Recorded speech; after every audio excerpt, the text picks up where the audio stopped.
Acts 2:22. This man mentions Acts 2:22, but forgot to read 2:21, which is talking about whoever believes in the name of the Lord shall be saved, speaking about Jesus. And he also forgot to read Acts 2:25, which is talking about the prophecy about Jesus.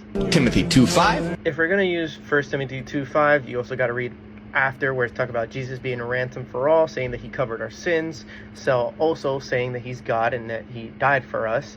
And we also got to read chapter 1, which is talking about him being God and dying for our sins again.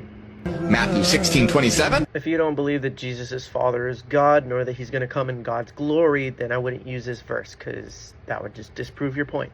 In fact, Jesus often seems to outright deny that he's God, like in Luke 18:19, where Jesus says, "Why do you call me good? No one is good except God alone." A common verse. Jesus didn't say he wasn't good, nor did he say he wasn't God. He was testing what the man was talking about, because the man came up to him trying to get something from him. And John 14:28, where he says, "My Father is greater than I." Yes, while Jesus was on earth, the Father was greater than him. Obviously, God the Father was not limited to anything. Jesus was limited when he was on earth to do what he wanted. He had to call upon the Father's name. So yes, the Father was greater than him while Jesus was on his mission on the planet. Also, a father is greater than his son.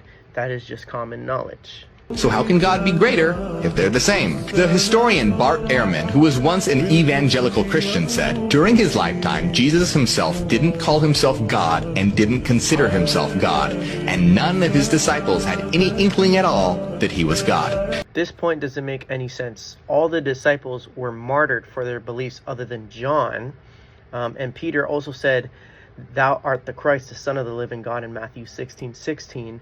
Also, Thomas said, "My Lord and my God," at the end of John. So, yes, the disciples did think or have any inkling that Jesus was God or the Son of God.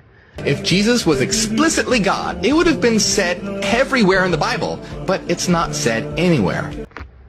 It is 100% irrefutable that throughout the whole entire New Testament, inside the actual Gospels themselves, in Jesus' words, in the disciples' words, and in other people's words as well, not just the disciples, that they believe that Jesus is God. Jesus believes that Jesus is God, and the writers of the New Testament believe that Jesus is God.